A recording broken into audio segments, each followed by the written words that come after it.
Bonjour à tous, quel est ton message du jour? En tout cas, pour toi qui tombes sur cette vidéo pour cette nouvelle semaine. Allez, allons voir un petit peu ce que l'on te dit. Alors, bon, on sent qu'en ce moment, des quelques difficultés. On parle notamment sur l'aspect matériel où tu as commis des erreurs et que, voilà, tu es peut-être un peu trop avec les vacances, avec peut-être des dépenses un petit peu personnelles. Alors, bon, l'été est sujet à ça, donc on te dit qu'il s'agit aujourd'hui pour toi d'être peut-être plus sérieuse à ce niveau-là.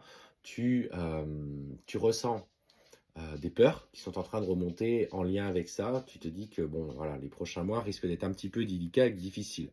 Donc, clairement, ce qu'on te dit, c'est euh, soit plus, peut-être plus organisée, peut-être plus rigoureuse, en tout cas pour les prochains mois. Alors, beaucoup de doutes en ce moment sur ce que tu ressens et sur tes capacités de médiumnité. Tu traverses une crise profonde à titre personnel où tu es en train peut-être de remettre en cause cette spiritualité que tu essayais jusqu'à présent d'intégrer. Hum, Alors, il s'agit aujourd'hui pour toi dans chaque palier. En fait, voyez cela comme dans chaque palier d'évolution, il y a toujours ce qu'on appelle un peu une période de confrontation à l'ego. Tu reçois des informations, tu as une capacité du coup de changement qui évolue en toi avec un stade où tu dois, dans la vie matérielle, l'appliquer. Une fois que ça c'est bien appliqué, c'est comme si tu recevais des petites mises à jour, tu sais, comme un programme entre guillemets informatique. Et ces mises à jour te permettent de lier ta spiritualité à ta vie matérielle, à ton ego. Ensuite, tu reçois une nouvelle capacité, un nouveau gros téléchargement, comme une grosse mise à jour, que tu dois à nouveau intégrer. Et ce qu'on sent, c'est qu'aujourd'hui, tu remets un petit peu tout en question par peur, par des blocages que tu as pu rencontrer. Malgré ce que tu as entrepris, on sent des vrais doutes et des vraies difficultés à transcender un petit peu euh, les choses de la matière. Ce qu'on te dit, c'est que tu dois trouver ce parfait équilibre en ce que tu ressens et ce que tu vis dans ton quotidien. Alors si dans ce que tu vibres, tu as cette spiritualité, cette bienveillance, etc., et dans ton quotidien, dans tes actions, bah, tu es dans tes peurs, tu es dans des reproches, tu es dans tes auto-sabotages un petit peu, bah, tu peux pas en fait t'aligner. L'alignement, c'est vraiment, c'est je pense, je dis, je fais. C'est la conscience mise au service de ma communication tout en étant au service de mes actions. Et c'est comme ça, finalement, que tu vas réussir à aligner un petit peu toutes ces énergies. Donc, tu, dans ce que tu vibres, tu as cette spiritualité, mais il faut que tu sois plus dans la confiance, dans la vie que tu mènes tous les jours. En fait, on sent ce décalage. Ce décalage fait que tu n'es pas complètement épanoui avec toi-même. En fait, ça vient surtout dans une relation avec une autre personne. Euh, Tu as mis à cœur de comprendre qui tu étais, de comprendre peut-être tes modes de fonctionnement, de comprendre aussi tes erreurs et tes blessures, que lui aussi a fait des erreurs. Ce qu'on te dit, c'est que, et aujourd'hui, malgré ça, il n'y a rien, il n'y a pas de changement, il ne te communique pas, ça fait des mois qu'il n'y a rien, et tu te dis, bah, c'est pas possible, je comprends pas, pourquoi je suis bloqué, etc. Là, visiblement, c'est parce que je te disais, c'est aligne-toi dans ta vie, dans tes aspirations profondes. Bah, ok, j'accepte aujourd'hui d'être dans une communication avec cette personne. Ça ne veut pas dire qu'un lien énergétique n'existe pas avec lui. Et surtout, c'est je dois, moi, m'apaiser dans ce que je ressens, dans ce que je vis. Et en fait, clairement, c'est que regarde un petit peu au fond de toi, mais aujourd'hui, tu as encore beaucoup de ressentiments. Et en fait, elles sont logiques.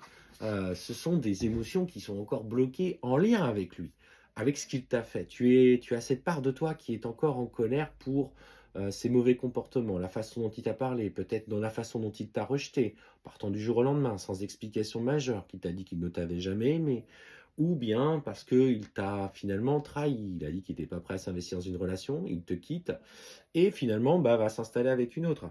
Et en fait, on sent que c'est parce que tu n'arrives pas à abandonner ça, euh, qu'il est venu mettre en lumière au plus profond de toi, que tu es crispé, que tu es... ouais, que tu es en pleine souffrance encore par rapport à ce qui s'est passé. Cette souffrance, identifie-la, remonte à tes émotions, remonte à l'origine de tes émotions. Je dis pas qu'il est bien, attention, c'est pas ça. Il a commis des erreurs et il doit effectivement les assumer. Et si tu as été blessé, il est normal que tu sois dans cette émotion. Mais regarde un petit peu la nature, ce qu'il y a derrière cette émotion, d'où ça vient, qu'est-ce que je dois encore comprendre sur moi-même. Et c'est là finalement que tu dois encore faire ce petit travail pour qu'il y ait un levier comme une bascule.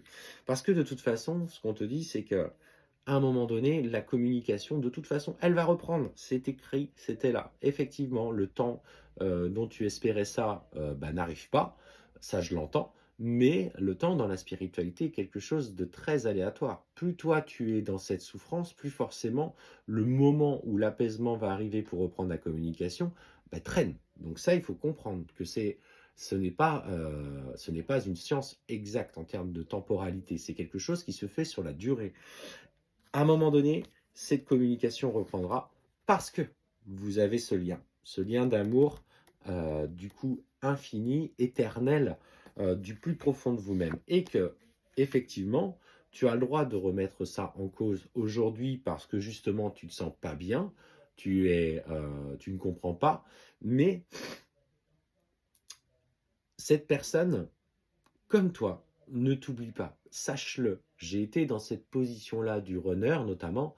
Cette personne ne peut t'oublier, c'est parce que justement tu es constamment en tête. Alors il va penser plein de choses, il va dire que tu as peut-être jeté un sort, que tu as fait des rituels, pour ceux qui sont un peu plus sensibles à la spiritualité, que tu l'as complètement contaminé. Et en fait, il est dans le rejet de ce que tu représentes, dans le rejet de cette relation, parce que elle est trop intense, elle lui fait trop peur, et il s'interdit de vivre cet amour pour de multiples raisons. Sauf que ce qu'on voit, c'est que il se pose des questions quand même quant à la nature de ce lien. Et il doit justement aller jusqu'à l'acceptation de ce lien. Mais toi-même déjà, tu n'as pas accepté ce qu'il t'a fait. Donc, il ne peut pas être dans l'acceptation. Et c'est parce que tu auras trouvé la paix au fond de toi-même que tu t'auras réalisé, malgré tes petits blocages, on voit bien que financièrement c'est un peu chaud en ce moment, mais c'est normal, ce sont des étapes. Et en fait, on te dit que c'est la nécessité un petit peu voilà, qu'il lève un petit peu le voile de l'illusion, qu'il arrête aussi peut-être d'être dans les non-dits, il y a une forme de non-communication autour de lui, peut-être des mensonges aussi qui ont été proférés. Et on voit bien que cet homme n'est pas encore prêt à changer. Il s'auto-persuade, il s'est mis dans le silence parce qu'il essaye de s'auto-persuader que tu n'as plus de place dans sa vie. Et pourtant, les synchronicités le ramènent constamment à toi de la même manière que toi tu en as. Et en fait, on voit que, tu vois, ce nouveau cycle de changement avec toi viendra dans le temps. Donc aujourd'hui, je ne te demande pas d'attendre. Moi, je te demande simplement de vivre. Je te demande simplement de comprendre qui tu es. Je te demande aussi de t'aimer. Parce que c'est finalement ça. C'est j'aime toutes mes parties de moi-même, même mes parties les moins agréables. Et c'est dans cette partie de moi-même que je vais enfin me réaliser et trouver ma place.